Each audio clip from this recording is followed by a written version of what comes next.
Good day everyone, my name is Anthony Nathaniel and I welcome you back to the second episode of Crash Physics for secondary school. Well, before we do anything, let's talk about what motion actually is. So motion is actually the movement of a body or the change in its position with time.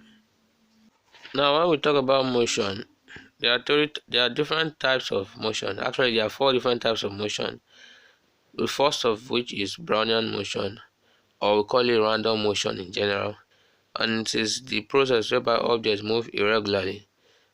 You've ever seen the dust particles in the air during a foggy night, or maybe when there's smoke in the air due to a fire somewhere.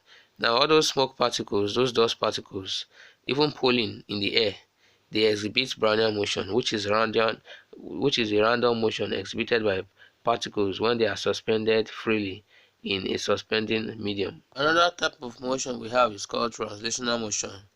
So it is where every point in the body remains fixed relative to one another, and you can often see this whenever you jump from a springboard. When the diver wants to enter into a swimming pool and he jumps up and then lands into the swimming pool, that is a linear motion. And also, most importantly, the one that carries us from one place to another, which is the car, it always performs linear motion most of the time. Another good type of motion we have is rotational motion. So when we talk about rotational motion, we mean that every point in the body is moving in concentric circle, and the center of the circle all lie on a line called the axis of rotation. So basically, anytime you set something spinning like a cricket ball, a table tennis ball, mostly balls, anytime they spin, they are undergoing rotational motion. This is kind of motion in a circular path, and it is even more popular in our world than you can imagine.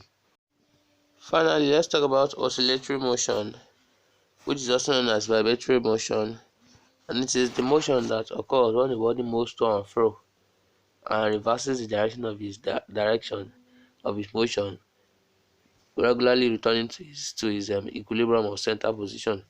So you can also see this in the motion of a simple pendulum, or if you want to be practical, the motion of the strings of a plucked guitar, the motion of a test tube suspended in a water body, that is a loaded test tube, the motion of a mass in a spring balance, so on and so forth.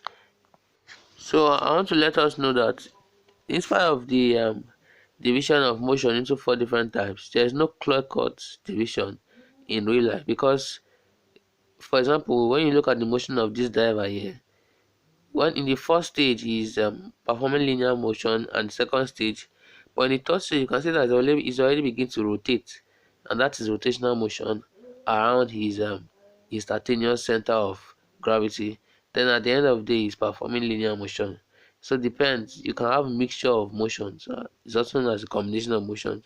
For example, even though a car moves linearly, when it approaches a bend it will perform rotational motion by the steering wheel.